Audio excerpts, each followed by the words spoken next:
Gracias por continuar con nosotros en Contexto. En el día de hoy nos acompaña el politólogo internacionalista Juan de Dios. Vamos a hablar de algunos temas internacionales que afectan a América Latina. Buenas noches, qué bueno que están con nosotros. Muy buenas noches, Yasmín. Un placer estar contigo en tu programa Contextos. Y analizar el mundo siempre es un placer conversar con una persona como usted y también con el pueblo dominicano. Gracias. Hay muchas expectativas en torno a la toma de posesión de Nicolás Maduro. De hecho, Edmundo González Urrutia ha dicho que va a ir.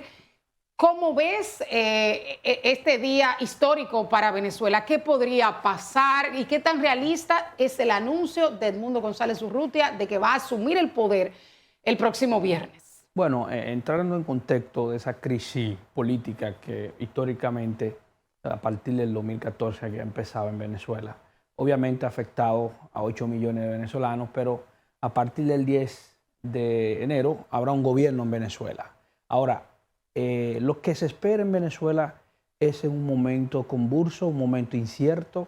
Hay incertidumbre de lo que posiblemente va a suceder el día 10 de enero. Por eso nosotros decimos, porque hay dos bandos, tenemos la oposición y tenemos el gobierno.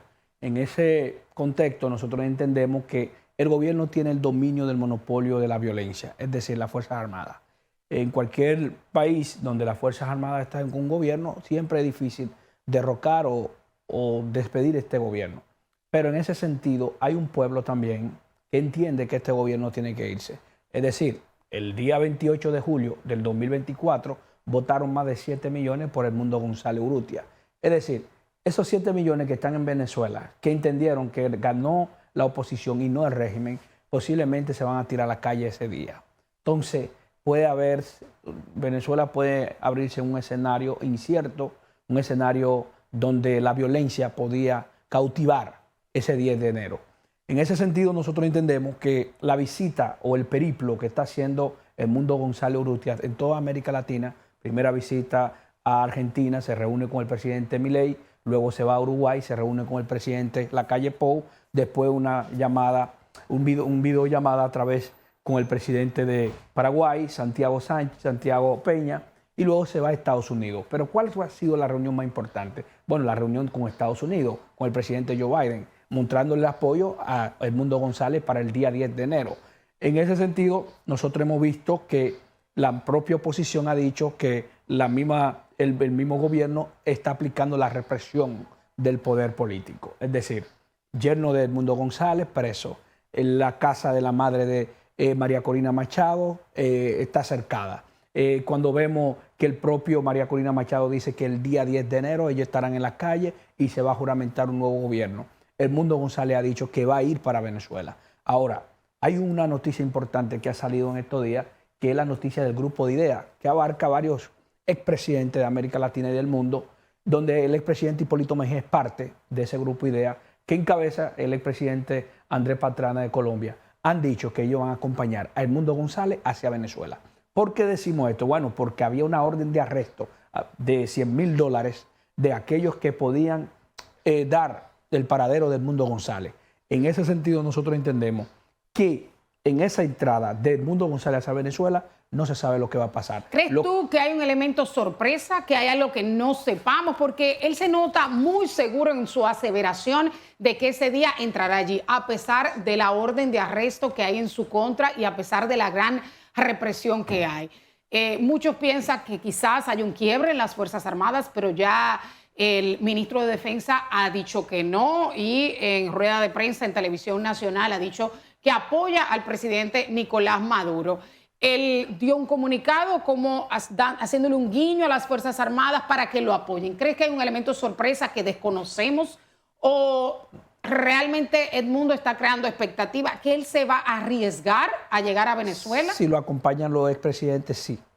¿Por qué decimos esto? Bueno, no creo que el régimen se va a atrever de bombardear un avión o tratar de afectar a 10 presidentes de diferentes países del mundo. Pero el 28 de julio no lo dejaron entrar a esos presidentes. No, ya no lo dejaron entrar porque era un aspecto electoral de la observación electoral. Recuerda que Alberto Fernández, el expresidente de Argentina, era el designado por la OEA, por la Organización de Estados Americanos, para ser observador en Venezuela. Y Venezuela dijo que no lo iba a acreditar.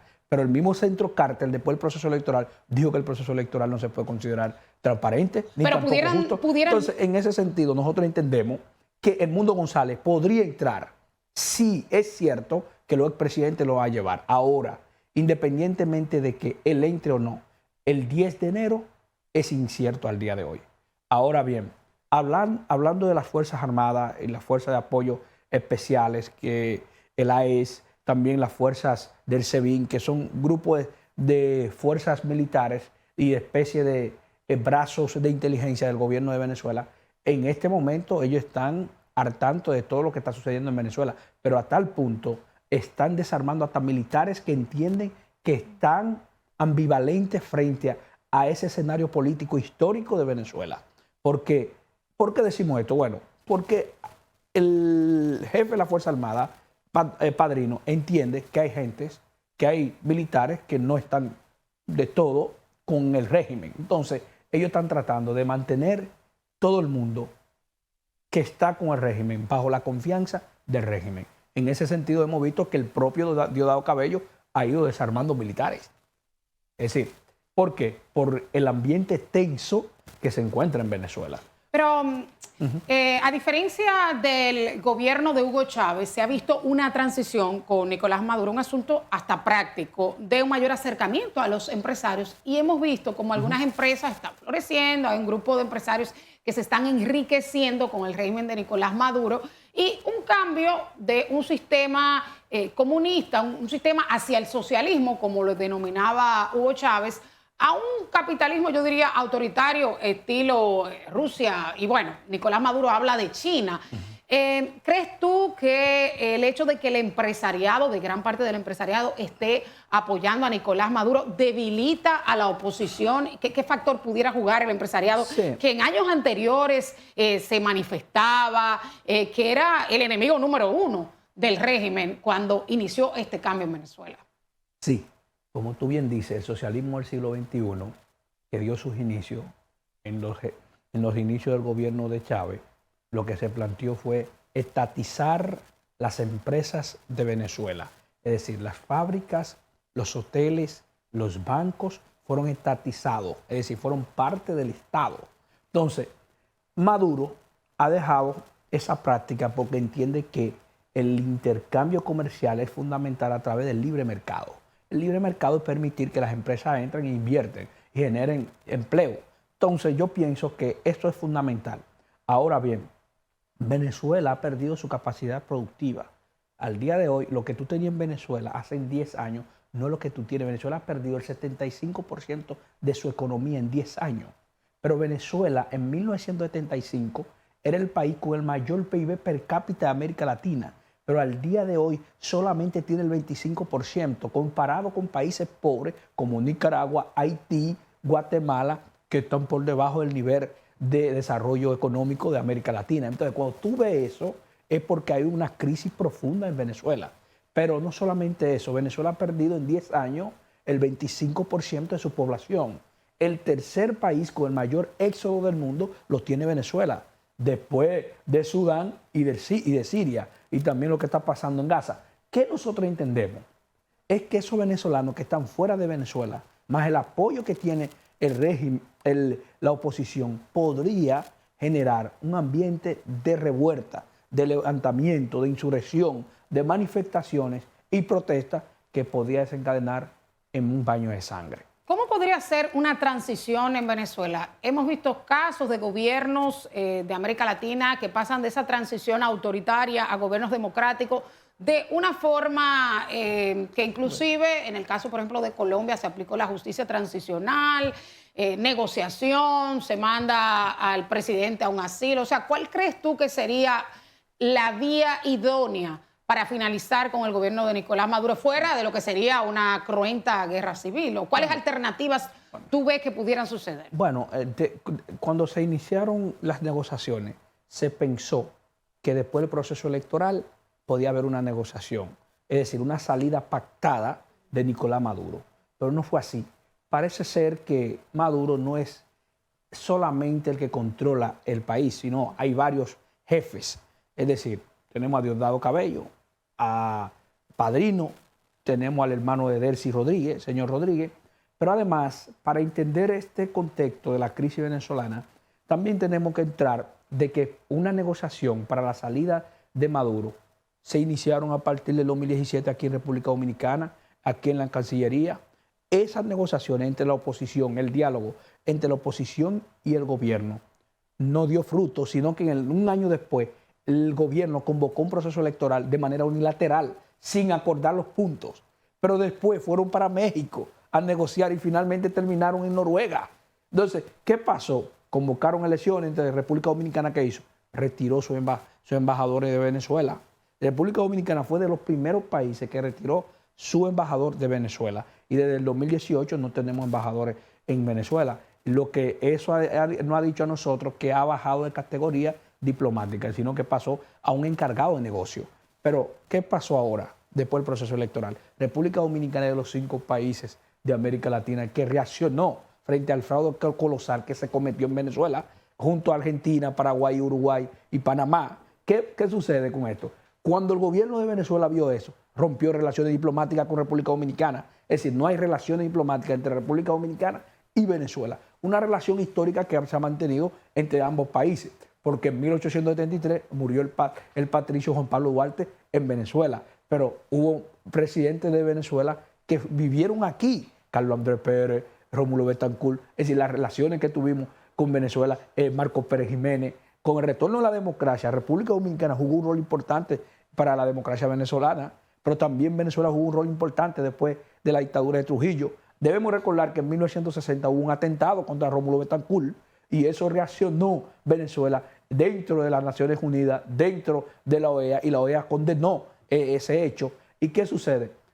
Que Carlos Andrés Pérez fue muy buen amigo del doctor José Francisco Peña Gómez, del PRD, tuvieron muy buenas relaciones diplomáticas y relaciones comerciales. También lo hubo entre Hugo Chávez al inicio con Hipólito Mejía. Luego entonces se rompieron porque cuando en el 2012 intentó darle un golpe de Estado a Hugo Chávez, en 48 horas tuvieron que reponerlo. Se dijo que se organizó desde la República Dominicana porque estaba aquí Carlos Andrés Pérez. Entonces Carlos Andrés Pérez era un fugitivo porque la justicia de Venezuela lo estaba pidiendo. Luego viene Leonel, mantuvo una buena relación con Hugo Chávez. También lo hubo con el gobierno de Danilo. Fue después que nació la crisis que las relaciones se han deteriorado. Lo que sí nosotros entendemos, Venezuela no merece esa crisis. Venezuela merece mejor futuro. Venezuela merece ser un país estabilizado y el país con la mayor reserva de petróleo del mundo no puede vivir esa crisis múltiple que está viviendo, que hoy los venezolanos no pueden vivir en su propia tierra, un país de 912.000 kilómetros cuadrados. Conversamos con Juan de Dios, analista en política internacional, sobre la situación en Venezuela a propósito de la toma de posesión del presidente Nicolás Maduro el próximo viernes. ¿Cómo ves tú el liderazgo que ha asumido el presidente Luis Abinader, su postura ante Venezuela, la reunión de algunos presidentes del mundo aquí en República Dominicana en su toma de posesión y la actitud firme que ha sido por muchos criticada de que debimos mantener neutralidad o no? Bueno, yo pienso que el día de la juramentación del presidente Abinader, el hecho que se había reunido con varios mandatarios de la región y del mundo para firmar un documento en apoyo a la democracia, eso eleva la República Dominicana. No solamente el gobierno, la República Dominicana, sino el compromiso de la República Dominicana con la democracia, pero también el apoyo que está dando República Dominicana a Edmundo González demuestra y significa un apoyo a la democracia en la región, como lo ha venido haciendo varios países de América Latina, como lo ha hecho Argentina, Uruguay, Panamá, porque mañana estará aquí Edmundo González. Eso significa que República Dominicana defiende los regímenes democráticos. Hay división en los países del mundo, a diferencia del tiempo de Juan Guaidó. Una gran mayoría reconoció a Juan Guaidó como presidente, pero muchos países no se han atrevido a dar ese paso. ¿A qué tú crees que se deba? ¿A que hay cierta timidez? Algunos lo han hecho de forma tardía, paulatina, pero de que dicen, Nicolás Maduro presenta las actas, no reconocemos tu triunfo, pero una cosa es eso y otra es reconocer a Edmundo González Urrutia como presidente electo. Usted sabe que existe un principio diplomático, el principio de la autodeterminación de los pueblos. Y ese principio de que cada país tiene que resolver sus conflictos internos. ha puesto a muchos países en no inmiscuirse en los asuntos internos de otros países. Yo entiendo, cuando se refiere a la democracia, tenemos que estar al tanto, en cualquier país del mundo, porque la democracia nos permite a nosotros vivir en libertad, garantizar los derechos humanos, garantizar todo lo que se refiere a derechos y el Estado de Derecho, tanto social, porque si hoy somos un Estado social y democrático de derecho, tenemos que defenderlo en cada lugar donde llegamos. En ese sentido, yo entiendo que, si bien es cierto, la mayoría de los gobiernos de América Latina son del socialismo, de izquierda, porque cuando nosotros cogemos a Chile, Colombia, Brasil, Guatemala, Honduras, entonces son gobiernos que son, México, al día de hoy están en una encrucijada, porque el tiempo apremia y no han definido su postura política, porque un reconocimiento al gobierno que surge, si surge el gobierno de Maduro el 10 de enero, es un reconocimiento al fraude. Pero también, si no definen su política exterior, al igual también un apoyo al fraude. Es decir, también lo que va a pasar con el gobierno de Lula en Brasil, que es fundamental porque el año que viene va a haber proceso electoral en Brasil. Y es fundamental el apoyo que decida dar el presidente Lula. También es fundamental para el gobierno de Colombia en cuanto a Petro. ¿Pero qué ha pasado? ¿Las sociedades han avanzado? ¿La izquierda se ha modificado? ¿O este fraude fue tan grande que no hay manera de apoyarlo? Porque no es la primera vez que son cuestionadas las elecciones. Se estaba pidiendo las actas, pero el régimen no ha presentado actas. Sí, pero yo digo, es más de lo mismo, porque en otras ocasiones se han dado elecciones cuestionadas, pero ahora la izquierda latinoamericana tiene las manos atadas y no sabe qué hacer. En otras ocasiones se ha presentado un apoyo incondicional. Sí, quería decirte que en el caso de Chile, Chile sí retiró su embajador, pero dijo que no va a romper relaciones diplomáticas con Venezuela. Una cosa es que tú te retires tu embajador, pero otra cosa es que tú rompes relaciones diplomáticas. Eso significa que si tú retiras tu embajador, tú bajas la categoría, pones un encargado de negocio, pero si tú rompes relaciones, ya no va a haberlas. No hay forma de que haya intercambio diplomático entre ambos países, entre ambos estados. Entonces nosotros lo que sí entendemos que la izquierda latinoamericana obviamente tiene la mano atada y no se sabe lo que va a hacer la izquierda latinoamericana. Ahora, hay países que sí le han mostrado el apoyo abiertamente a Venezuela, al régimen, como el caso de Nicaragua, Cuba. También lo es el gobierno de la señora de Honduras, la presidenta de Honduras, Xiomara Castro, pero también el presidente Putin, el régimen de Rusia y los gobiernos como de Irán y el gobierno chino, históricamente han apoyado al régimen venezolano. Pero eso no significa que tiene el apoyo de la democracia, ni tampoco de Occidente. Entonces, ¿qué va a pasar el día 10? Nosotros entendemos que ese escenario va a haber un desenlace violento, si no se juramenta, en Mundo González. Va a haber un desenlace violento, porque está decidida tanto la señora María Corina Machado y la oposición venezolana de que ellos se van a tirar a la calle el día 10 de enero. Mira, hay muchas expectativas en torno también a la toma de posesión de Donald Trump. ¿Qué medidas va a tomar? Y el hecho de que Edmundo González Urrutia se reunió con Joe Biden y todos esperamos esa reunión con Trump, a pesar de que se reunió con algunos congresistas republicanos. ¿Qué crees tú que pase? Donald Trump va a recluirse, a decir, no me interesan esos problemas, me interesa la relación comercial, no me voy a meter con las sanciones, o puede que, como su próximo secretario de Exteriores es un acérrimo crítico de los comunistas, de los gobiernos de izquierda, diga, vamos a sancionar Venezuela. ¿Cuáles son las expectativas en torno a la toma de posesión de Donald Trump? Bueno, como tú bien dices, hay mucha expectativa del gobierno de Donald Trump, porque Donald Trump primero ha sido un presidente muy impredecible. Y pragmático, ¿no? En cierta medida. Sí, impredecible y pragmático en cierta medida.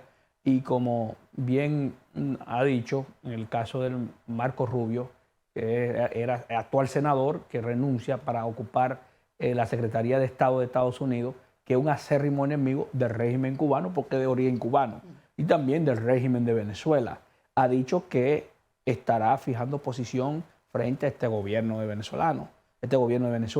Ahora, el presidente de los Estados Unidos que dirige la política exterior, el secretario de Estado, el segundo al mando, pero el presidente que fija posición. Donald Trump no ha dicho nada, es decir, no ha dicho que va a dar sanciones ni va a desconocer el régimen. Yo pienso que Donald Trump estará viendo cuáles son las posibilidades de Estados Unidos beneficiarse en esa crisis. Por ejemplo, Estados Unidos es el mayor consumidor de petróleo del mundo. Entonces, Estados Unidos tiene empresas en Venezuela. Chevron es de Estados Unidos. Entonces, hay que recordar que antes del proceso electoral, Estados Unidos estaba en un proceso de negociación para descongelar los activos venezolanos en los bancos de Estados Unidos y en el exterior, pero también estaba en la negociación para que Venezuela empiece a producir petróleo con las empresas de Venezuela, de Estados Unidos. Es decir, enviar de nuevo empresas de Estados Unidos para Venezuela. Y eso se logró ¿por qué? Porque la oposición venezolana iba a participar en el proceso electoral. Pero ahora, después del proceso electoral, el gobierno ha dicho, el actual gobierno, que no va a reconocer el régimen y que va a reconocer a Edmundo González, como efectivamente lo ha hecho Biden. Ahora, el nuevo gobierno que entra no ha dicho qué va a hacer frente a Venezuela. Si va a retirar sus empresas, si va a dar sanciones. Obviamente Venezuela es el país más sancionado del mundo, conjuntamente con Rusia. ¿Tú crees que la supervivencia del régimen dependa de las medidas que tome Donald Trump? O sea, que agudice la crisis en caso de que aumente las sanciones o decida medidas drásticas. Yo creo que va a dar medidas drásticas. Tú dirías, bueno, ¿por qué? Porque, bueno, hay un ejemplo. En su primer gobierno lo hizo. Es decir, cuando Guaidó tuvo el apoyo unísono del gobierno de Estados Unidos por lo que pasó, porque no hubo un proceso electoral en el 2018, ni lo reconoció la Unión Europea, ni Estados Unidos, ni Occidente, y finalmente Donald Trump envió a John Bolton, a Elliot Abraham, a negociar y a darle sanciones también a Venezuela. ¿Y qué sucedió? Fue un ambiente muy tenso cuando Guaidó intentó tomar el poder. Hasta tuvo que ir al exilio a través de Colombia y luego entrar de nuevo a Venezuela. Lo que sí yo entiendo que Donald Trump va a dar sanciones. Va a dar sanciones. Pero eso afectaría significativamente el régimen de Nicolás Maduro, lo que queda de la economía. Definitivamente va a cerrar, va a mandar a cerrar las empresas norteamericanas allá en Venezuela, no le va a comprar petróleo a Venezuela, no va a permitir que los activos de Venezuela, va a congelar los activos de Venezuela en el extranjero. ¿Qué tanto oxígeno al régimen de Nicolás Maduro le da China en su relación comercial? Porque se desconocen como los datos de los empréstitos, pero la última vez, ese apoyo de China y por otro lado el apoyo de Rusia. La última vez ¿qué representa? Que nosotros teníamos entendido de que Venezuela tenía una deuda con China que sobrepasaban los 100.000 millones de dólares. Los 100.000 millones de dólares. Obviamente China tiene forma de quitar el beneficio en la mano de Venezuela, de obtener beneficio en la mano de Venezuela. ¿Cuáles son esos beneficios? Bueno, está el petróleo. Es decir, Venezuela produce petróleo, China entonces se lo compra, es decir, se lo paga a China a través de petróleo, intercambios. Entonces, en ese sentido, yo pienso que el gobierno chino, uno de los aliados que tiene en América Latina, importante es Venezuela, por su producción del crudo. Pero también tenemos de que Venezuela necesita el apoyo de los rusos en términos de cooperación militar, que históricamente lo ha tenido desde el gobierno de Chávez. Entonces, Putin va a apoyar en términos militar, pero también en el término económico lo va a hacer los chinos, como lo ha venido haciendo los chinos. Y además, la economía venezolana hace 2 años en adelante ha venido creciendo porque las empresas norteamericanas han estado trabajando, porque viene de una caída muy brusca de la economía, porque tenía contracción económica, estaba teniendo inflación que sobrepasaba los 3.000%. 3.300% llegó, por encima de la inflación de Argentina y de Zimbabue, que es un país de África que tuvo una inflación que sobrepasó los 3.000%. Entonces, esa inflación de Venezuela fue disminuyendo porque Estados Unidos le estaba dando oxígeno. Entonces, el intercambio comercial aumentó, por eso que Venezuela creció el año antepasado y el año pasado también, conjuntamente con los países que han dado el boom del petróleo en el caso de Guyana. Porque Guyana tuvo un 41% de crecimiento en 2024. República Dominicana también creció el 5%. Es decir, amén de Venezuela, de Guyana y de Belice, República Dominicana fue el país de mayor crecimiento económico del 2024, 5.2%. Ya para concluir, la comunidad venezolana en República Dominicana se va a manifestar mañana jueves frente al Palacio Nacional en apoyo a Edmundo González Urrutia. ¿Qué impacto tiene a nivel mediático estas manifestaciones mundiales que para muchos no presionan lo suficiente, pero ya hay un poder de las redes sociales, un poder de la ciudadanía? Tú como politólogo, ¿cómo ves estas expresiones del migrante, que le duele su tierra?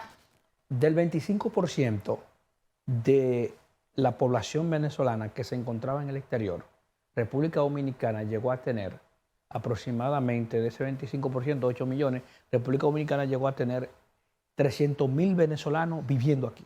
Es decir, llegó a tener 300.000 venezolanos. Después de tener 3 millones en Colombia, 1 millón en Perú, 500.000 en Ecuador, 800.000 en Brasil. República Dominicana fue el otro país que tuvo más venezolanos. Es decir, los venezolanos han tenido han tenido un buen escenario en la República Dominicana y República Dominicana ha escogido a los venezolanos que se encuentran fuera de su país, lo que significa la hermandad que hay entre ambos países. Lo que sí yo creo que esa manifestación de apoyo que van a hacer los venezolanos significa que ellos tienen en visto de que el gobierno de Edmundo González podía surgir el 10 de mayo. Es decir, sería un apoyo a la oposición, tanto a María Corina Machado y a Edmundo González. Bueno, muchísimas gracias, Juan de Dios, politólogo.